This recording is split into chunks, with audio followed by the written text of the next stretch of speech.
시험의 의미라고 하는 제목으로 하나님의 말씀을 선포하겠습니다. 우리 그리스도인들의 삶에 종종 난감하게 느껴지는 경우가 참 많이 있습니다. 우리가 어떤 죄를 짓거나 특별한 잘못을 한 적이 없는데도 우리에게 시련이 다가옵니다. 하나님과의 관계가 예전보다 더 돈독해졌음에도 불구하고 우리에게 현실은 가난이 닥쳐옵니다. 간절하게 부르짖고 있어도 우리의 육신의 질병은 점점 짙어져 갑니다. 순전한 믿음을 지키려고 결단하고 살아가는데도 가정에서 직장을 통해서 우리에게 시련은 다가옵니다. 열심을 품고 주를 위해 충성했는데 오히려 신앙생활을 하지 않을 때보다 더 어렵다고 생각들 합니다. 그래서 시련의 기간이 길어지게 되면 하나님이 없다. 내가 다시는 교회에 충성 봉사하나 봐라. 세상을 향하여 나아가는 사람들이 종종 있습니다. 악한 일을 일삼으며 불의한 삶을 사는 사람 가운데 하는 것들마다 떼돌 불고 그 자녀들은 인류대학에 쑥쑥 들어가고 또 본인은 평생 아프지도 않고 생생하기만 한데 하나님의 말씀을 받들고 충성을 다하며 신앙생활에 헌신을 다하고자 할 때 왜 우리는 이렇게 풀리지 않고 있는 경우가 많을까요? 구약성경 에레미야 12장에 보면은 오늘 우리와 같은 처지에서 하나님께서 나와 변론할 때 하나님은 언제나 옳으셨습니다. 그러나 왜 악인이 형통하며 배신자들이 잘 되는 것입니까? 하나님 앞에 가슴을 치면서 울분을 토했던 예레미야의 기도를 우리는 봅니다. 그때 실족하지 않도록 조심해야 됩니다. 왜냐하면 아직 우리에게는 가장 좋은 것이 오지 않았기 때문에 그렇습니다. 사랑하는 성도 여러분, 시험을 만났습니까? 오늘 말씀에서 시험의 의미를 깨달으시고 우리를 아름답고 온전케 하시는 우리 주님 만나는 시간 되시기를 간절히 바랍니다. 시험의 의미 첫 번째는 시험을 참는 자가 복됨을 가르쳐주기 위함입니다. 12절 말씀입니다. 시험을 참는 자는 복이 있나니 시험을 참는 자가 복되다 그랬습니다. 자, 여기서 복이라고 하는 것은 무엇일까요? 우리 동양적인 복을 살펴보면 이렇습니다. 청년 세 사람이 죽어서 염라대왕 앞으로 갔습니다. 그런데 염라대왕이 살생부를 쭉 훑어보니까 이 세 사람이 잘못 온 겁니다. 아직까지 와야 될 사람이 아닌 겁니다. 난감해하는 염라대왕이 이 세 청년에게 이야기했습니다. 이미 자네들의 그 시신은 장사가 되었으니 다시 옛 몸으로 들어갈 수는 없고 그렇다고 해서 안 갈 수도 없고 한 가지 소원들을 이야기하라고 내가 들어주겠다고. 그랬더니만 한 사람이 이야기합니다. 나는 평생 동안 지지리도 못 살았습니다. 이제 새롭게 태어나면은 돈이나 펑펑 써다가 죽도록 부자 되게 해주십시오. 알았다고 부자로 태어났습니다. 두 번째 사람은 나는 평생 동안 무시만 당하고 살았는데 이번에는 권세가 있어서 좀 떵떵거리고 살고 싶습니다. 권세자로 태어났습니다. 마지막 세 번째, 저는 돈도 싫고 권세도 싫습니다. 그저 공기 맑고 인심 좋은 곳에서 예쁜 아내와 자녀들 많이 낳고 백년해로하고 싶습니다. 자, 이 세 부류가 동양에서 이야기하는 최고의 복입니다. 그리고 내가 원하는 대로 이루어지는 것이 바로 복이라고 생각해 왔습니다. 그러나 오늘 본문 12절에 보니까 복을 정확하게 이렇게 말씀합니다. 시험을 참는 자가 복되다 그랬습니다. 왜냐하면 시험이라고 하는 것은 무의미한 것이 아니고 그 속에 하나님의 약속과 목적이기 때문에 그렇습니다. 그래서 주께서 자기를 사랑하는 자들에게 약속하신 그랬습니다. 자, 하나님께서 나를 사랑하시기 때문에 이 사건을 주신 것이다. 이것을 알고 믿고 또 이기면 옳다 인정함을 받고 우리에게 생명의 면류관을 허락해 주신다. 오늘 본문의 말씀입니다. 그러므로 보장만 확실하다고 하다면 고난이 복입니다. 신학적인 용어로 바꾸면 우리에게 부활이 확실하다고 한다면 십자가 고난이 최고의 복인 것입니다. 그래서 히브리서 12장 2절 말씀에 믿음의 주여 또 온전케 하시는 이인 예수를 바라보자. 저는 그 앞에 있는 즐거움을 위하여 십자가를 참으사 부끄러움을 개의치 아니하시더니 하나님 보좌 우편에 앉으셨느니라. 시험을 참는 자가 복되다 그 말씀이에요. 자, 오늘 본문에서 참는다라고 하는 이 말씀을 원어로 살펴보면은 휘포메노라고 하는 헬라어 말을 쓰고 있습니다. 휘포라고 하는 것은 밑에라고 하는 뜻이고 메노라고 하는 말은 머문다는 뜻입니다. 밑에 머문다. 즉 시험을 참는다는 것은 시험을 참는 능동적인 자세를 이야기합니다. 우리에게 시험이 있을 때에 아이고 망했구나, 이제 끝났구나, 죽었구나, 이것이 아니고 시험을 당하는 순간 그 시험의 의미를 깨닫고 능동적으로 우리가 참으며 기다린다는 거예요. 저도 목회하면서 시험이 없는 것이 꼭 복이다, 그렇게 생각하지 않습니다. 그렇다고 해서 시험이 다가오기를 기도하는 것은 더더욱 아닙니다. 우리 성도님들이 시험을 당하거나 어려운 일에 처했다는 이야기를 들을 때 저희 가슴이 덜컹합니다. 그래서 저는 성도님들을 위해서 기도합니다. 평강 가운데 거할 수 있도록 기도합니다. 하지만 더 나아가서 시험이 있어도 늘 승리하기를 더욱 기도합니다. 하지만 관심도를 말하라면 시험이 있는 사람에게 더 관심이 갑니다. 저는 하루에 3번 골반 기도를 하면서 당연히 어려운 가운데 처한 성도를 위해서 먼저 기도합니다. 마찬가지로 우리 하나님께서도 시험 당하는 이들에게 관심을 기울이십니다. 우리가 시험을 잘 치르도록, 잘 통과하도록 사랑과 관심을 가지고 성원해 줄 줄 믿습니다. 그래서 야고보 사도는 1장 2절에서 이미 이렇게 말씀했습니다. 내 형제들아, 너희가 여러 가지 시험을 당하거든 온전히 기쁘게 여기라. 시험은 좋은 것이다. 시험은 복된 것이다. 시험 너머에 생명의 멸류관이 너를 기다리고 있다. 기쁨으로 잘 견뎌내라고 말씀하고 있습니다. 자, 스데반이 공회에 잡혔습니다. 그리고 공회에 잡혀서 그 앞에서 예수 그리스도가 하나님 되심을 담대하게 전할 때에 여기저기에서 돌이 날아옵니다. 얼마나 아팠었겠습니까? 자, 그때 스데반이 공회 앞에서 이 나쁜 놈들, 너희들이 나에게 이렇게 할 수 있어? 반드시 심는 대로 거두는 거야? 가만두지 않을 거야? 이를 갈면서 원망하고 불평했다면 이러한 시험이 스데반에게 무슨 의미가 있었겠습니까? 그는 하늘을 쳐다봅니다. 하늘이 열렸습니다. 하나님의 영광을 보았고 하나님 우편에, 보좌 우편에 예수 그리스도께서 서신 것을 보았습니다. 그는 그들을 용서할 뿐만 아니라 그들을 위하여 기도하였습니다. 이것이 바로 오래 참음의 의미입니다. 그 옆에 우리가 잘 아는 사도 바울, 청년 바울이 서 있었습니다. 그가 이후에 예수 그리스도를 영접하고 빌립보 성에서 말씀을 전하는데 빌립보 성에 귀신 들린 어린 아이가 있었습니다. 여자아이가 있었습니다. 그에게서 귀신을 쫓아주었더니만 이 여자아이로 인하여서 돈벌이를 했던 사람들이 고소를 합니다. 이 사람들이 빌립보 성에 들어와서 이상한 풍습을 전하고 이 성을 어지럽게 한다고 바울과 실라를 고소했습니다. 감옥에 잡혀갔습니다. 거기서 억울하게 매를 맞는데 죽을 만큼 맞습니다. 그날 밤에 사도 바울이 잠을 자면서 이런 생각이 왜 안 들었겠습니까? 자기가 억울하게 죽였던 스데반의 모습이 떠오르면서 그래, 심는 대로 거둔다고 성경은 분명히 말씀하고 있고 내가 사도 스데반을 억울하게 죽였기 때문에 나도 지금 억울하게 여기서 죽는구나. 다 심는 대로 거두는 거야. 어쩔 수 없어. 한탄만 하고 그 밤을 지새웠다면은 그가 그 감옥에서 고난을 당했던 것이 무슨 의미가 있겠습니까? 그는 하나님 앞에 한 걸음 더 나아갑니다. 나는 마땅히 죽어야 할 사람이다. 그럼에도 불구하고 하나님께서 나를 살려주셨을 뿐만 아니라 하나님의 복음을 전하는 입술로 나아가서 스데반처럼 복음을 전하다가 순교당하는 순교의 자리로 지금 나아간다. 얼마나 감사한가. 극심한 시험 속에서도 뜨거운 마음으로 감사의 찬송을 하나님 앞에 올려드렸습니다. 이것이 바로 오늘 여기서 나오는 시험을 참는다고 하는 의미예요. 사랑하는 성도 여러분, 시험을 만났습니까? 그 시험은 무작정 계속되는 것이 아닙니다. 하나님은 시험 후에 우리를 옳다고 인정해 주신다 약속합니다. 사드락과 메삭과 아벳느고가 7배 더 뜨거운 불무불에 던져오기까지 그들은 참았습니다. 다니엘은 사자굴에 던져오기까지 그런 길이 참았습니다. 이들이 왜 참았겠습니까? 내가 비록 사망의 엄청난 골짜기로 지나간다 할지라도 선한 목자 되신 우리 하나님께서 나와 함께하고 계신다고 하는 믿음 때문이었습니다. 지금 내가 이렇게 어려움을 당하지만은 주의 지팡이와 막대기가 나를 안위하시고 나를 지켜주신다고 하는 확신 때문이었습니다. 사랑하는 성도 여러분, 이 시험은 반드시 지나갑니다. 그러므로 잘 참으시는 여러분 되시길 주님의 이름으로 축복합니다. 시험의 의미 두 번째는 우리의 사랑을 시험하시기 위해서입니다. 12절 중반절입니다.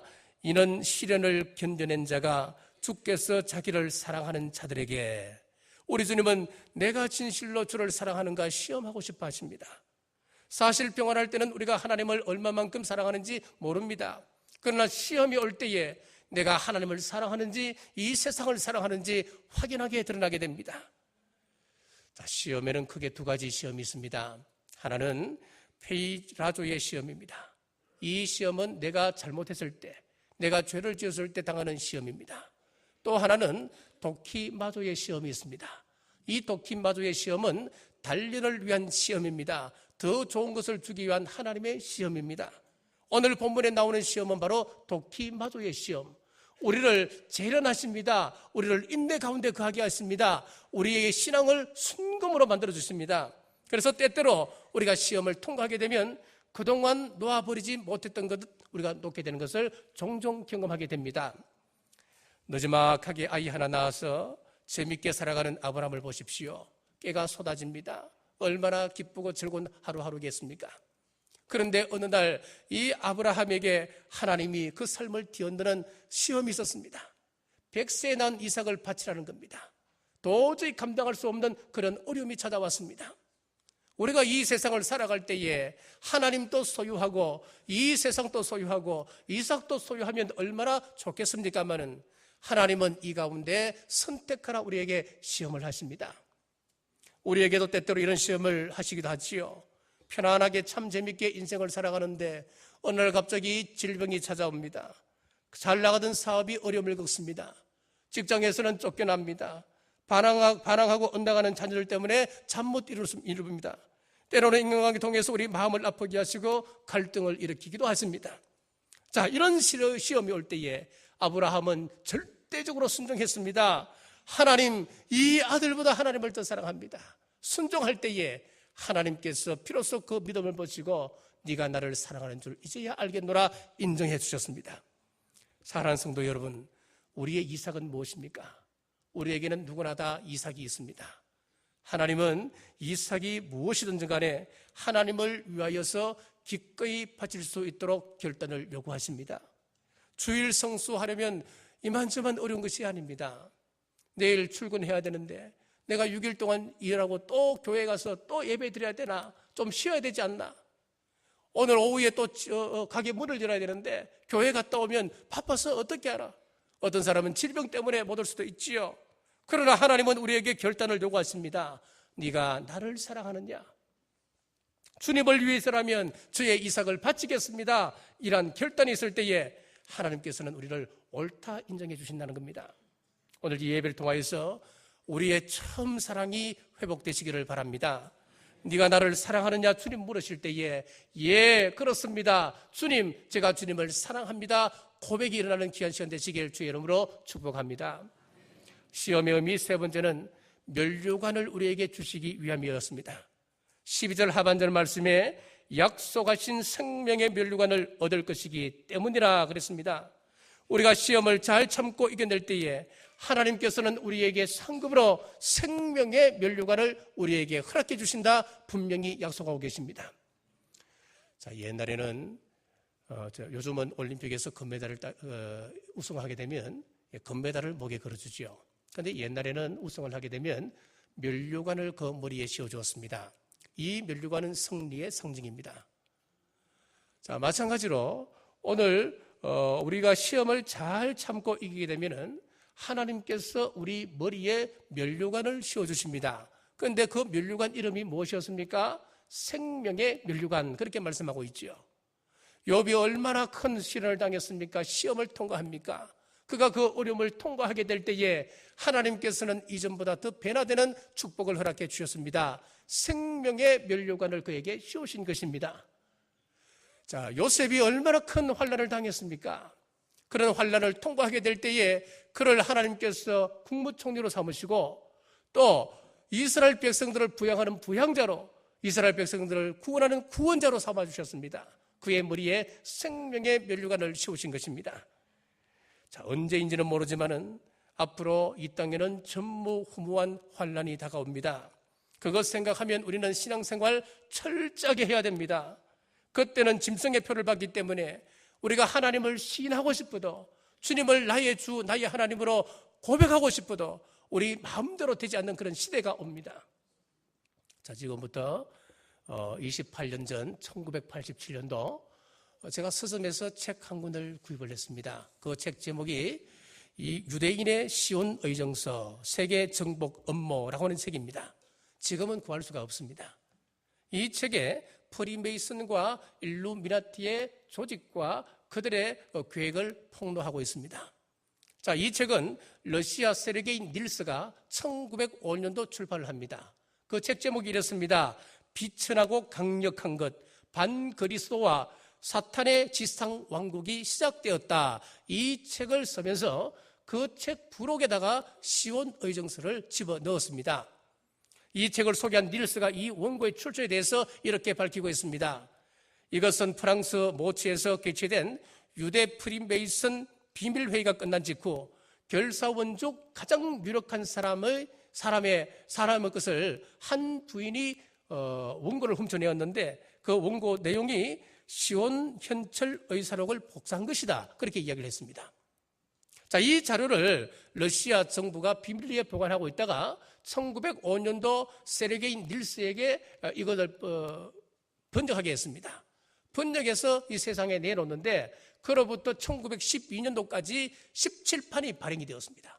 17판이 발행되었으면 얼마나 많은 부수의 책이 발행되었겠습니까? 그런데 이 책이 출판되고 서점에 갈 때에 유대계 프리메이슨들이 그 서점을 장악하고 들어오는 족족 자기들이 다 사가버립니다. 그래서 그렇게 많은 책을 출간을 했습니다마는 일반인들에게 전해지지 않는 그런 책이었습니다. 그러다가 1917년도 러시아 혁명이 일어난 이후에 많은 러시아의 식자들이 서방으로 망명을 갈 때에 이 책을 서방에 전해주었고 1919년도 독일판으로 그리고 1920년도에 영역본으로 번역이 되었습니다. 자, 이 책을 읽었던 미국의 자동차 왕 헨리 포드가 다음과 같이 이야기를 했습니다. 뉴욕 월드지의 회견 내용입니다. 이 문건의 진실에 대해 나는 강한 확신을 가지고 있다. 모든 사건들이 이 문건의 주장과 꼭 일치하기 때문이다. 이것이 세상에 알려진 지 겨우 16년밖에 되지 않았는데도 말이다. 이 문서는 지금까지의 세계 상황을 정확하게 기술했고 앞으로 정확하게 예견할 수 있을 것이다. 자, 헨리 포드가 이 책을 읽고 이렇게 회견장에서 이야기를 했습니다. 자, 이것이 위스다라고 하는 논쟁이 있었습니다만은 지금 우리 앞에 펼쳐지고 있는 이런 현실들이 이 책의 내용과 일치되게 나아가고 있다는 것을 우리가 보면서 분명히 이 세계를 어떤 집단이 이끌어가고 있다는 것을 우리는 알아야 됩니다. 제가 30년 전에 이 책을 처음 보고 제가 읽었을 때는 아니 무슨 프리메이슨 아니면 일루미나티 같은 이런 작은 조직이 어떻게 이 세계를 계획하고 이 세계를 이끌어갈 수 있을까? 이거 허무맹랑한 공상소설 같은 이야기다. 그렇게 하고 제가 덮었습니다. 그런데 이번에 말씀을 준비하면서 그 책을 찾아서 다시 쭉 읽으면서 깜짝 놀랐습니다. 되어지는 일들이 일치하고 있기 때문에 너무너무 놀란 거예요. 자, 그러면 이 시온 의정서라고 하는 책이 뭡니까? 1880년대에 이 책이 처음 나왔는데 누가 지었는지는 모릅니다. 유대인을 등장시켜서 세계 정복의 꿈을 꿈꾸는 소수 엘리트들의 청사진, 그렇게 하면 정확한 내용입니다. 자, 그렇기 때문에 우리가 이 책을 이해하려면 먼저 유대인을 먼저 알아야 되는데, 자, 유대인이 누굽니까? 1900년 동안 나라를 잃고 세계에 흩어져 살면서 이 민족 저 민족에 많은 피가 섞이게 되죠. 그러니까 먼저 유대인의 종류부터 알아야 됩니다. 자, 첫째 정통 유대인입니다. 정통 유대인이라고 하는 것은 이방인의 피가 섞이지 않는 순수 유대 혈통을 이야기합니다. 아버지가 유대인이고 어머니가 유대인일 때는 그 자녀도 정통 유대인이 됩니다. 자, 또 하나는 어머니가 유대인이고 아버지가 이방인인 경우가 있습니다. 어머니가 유대인이면 그 사람도 정통 유대인으로 인정을 해주었습니다. 그런데 아버지가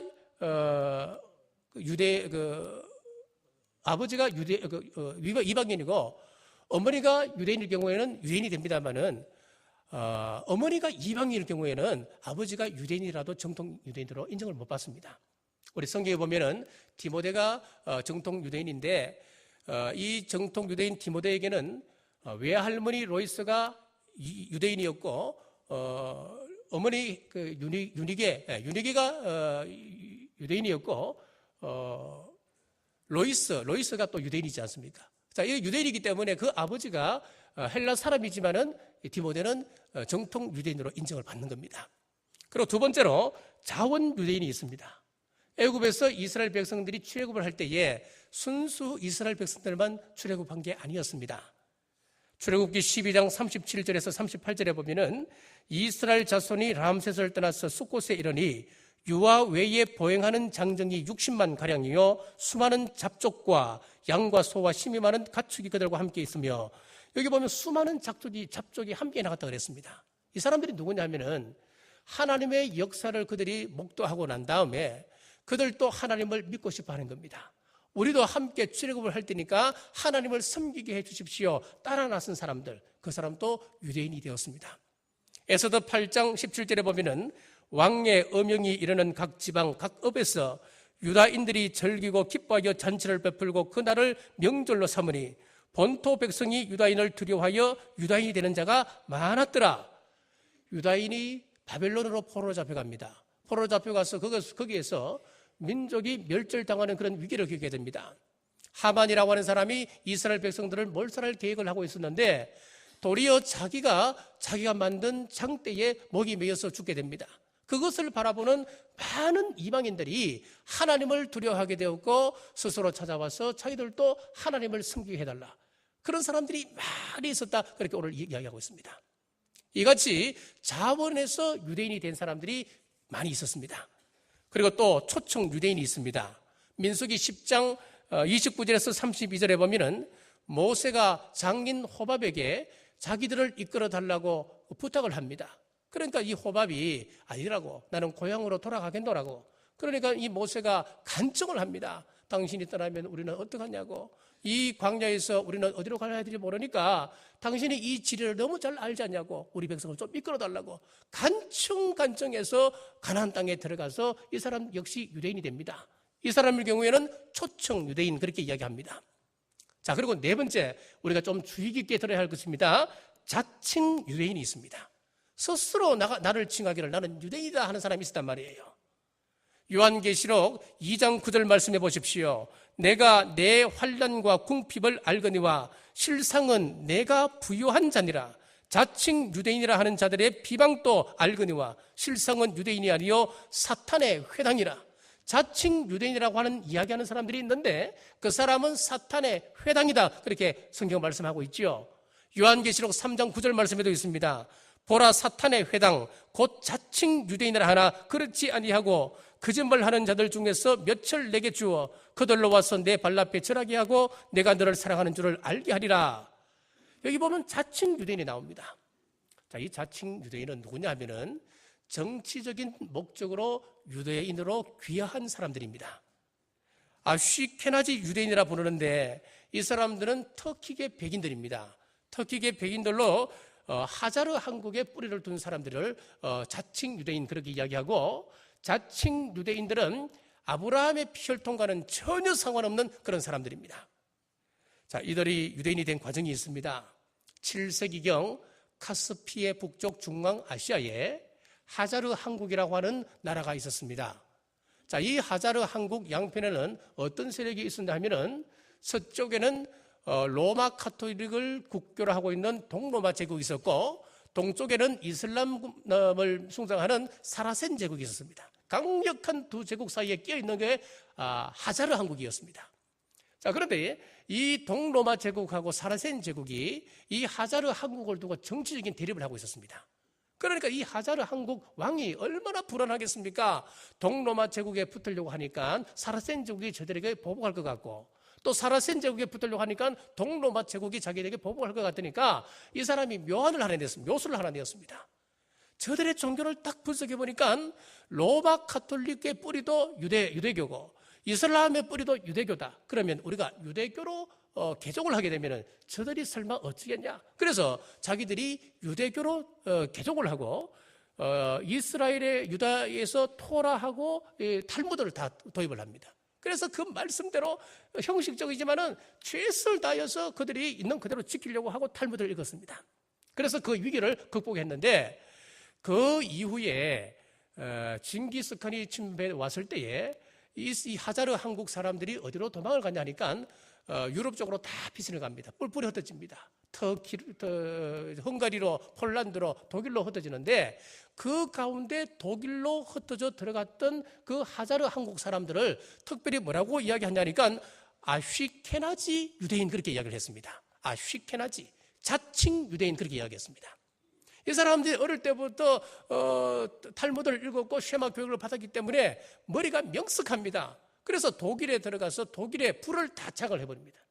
거기에 금융, 그리고 학교, 그리고 병원, 그리고 심지어는 그 정치까지 이 사람들이 다 장악을 하면서 자기들이 그 앞에서 뭐가 어시되기 시작하는 거예요. 이 게르만 민족 이거 아무것도 아니다. 당신들에 비하면 우리 민족은 우울한 민족이다. 막 자기를 내세우면서 독일 게르만 민족의 분노를 사게 되었습니다. 그러다가 1929년도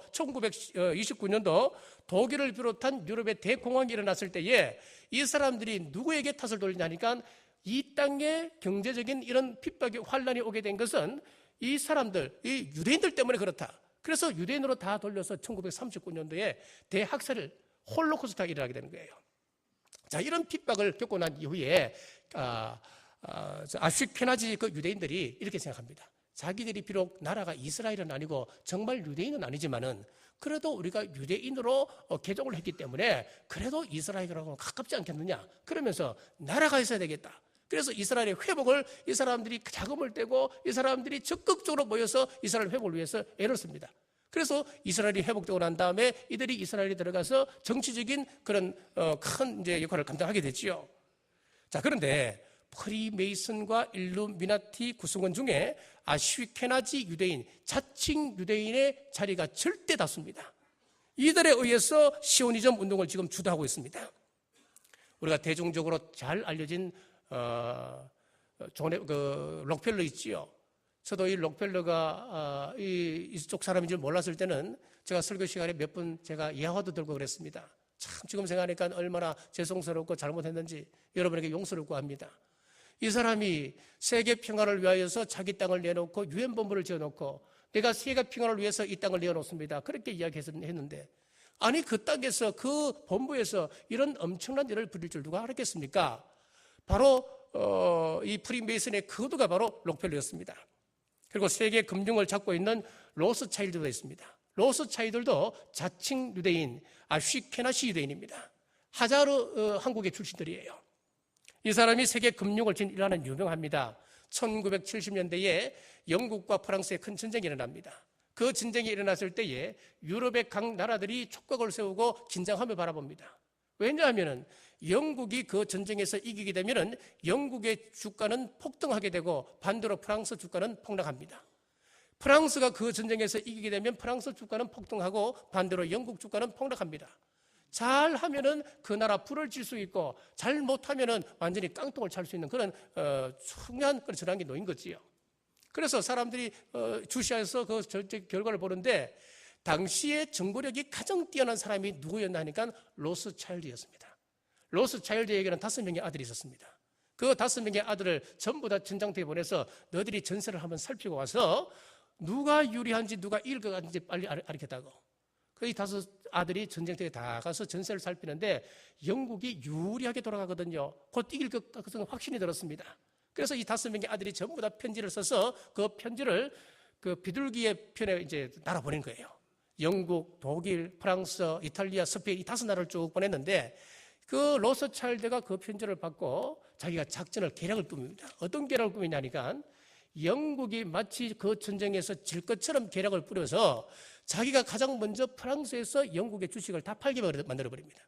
그러니까 주위에 있던 다른 나라 사람들이 정보에 가장 빠른 로스차일드가 프랑스에서 영국 주식을 판다 그러니까 사람들이 어떻게 생각합니까? 아, 이 전쟁은 영국이 지는 전쟁이구나. 프랑스가 이기구나. 그래서 각 유럽의 나라들이 전부 다 영국의 주식을 다 내놓았습니다. 그때 로스차일드가 영국의 주식을 다 매입을 해서 지금의 로스차일드, 영국을 지배하고 있는 영국 금융을 지배하고 있는 로스차일드가 된 거예요. 자, 로스차일드 가문이 얼마나 대단하냐면은 미국 연방 정부의 최대 채권자가 이 사람이에요. 그리고 달러 발행은행인 연방준비은행 최대 지주가 바로 또 로스차일드입니다. 자, 이 미국은 우리하고 좀 다릅니다. 우리나라는 화폐를 국가에서 다 관장을 하고 국가에서 그걸 관장을 합니다. 국가에서 원할 때 찍어냅니다. 그런데 이 미국과 영국은 국가 소관이 아닙니다. 영국 같은 경우에는 미 연방준비은행에서 돈을 발행을 해요. 모든 걸 거기서 다 결정을 합니다.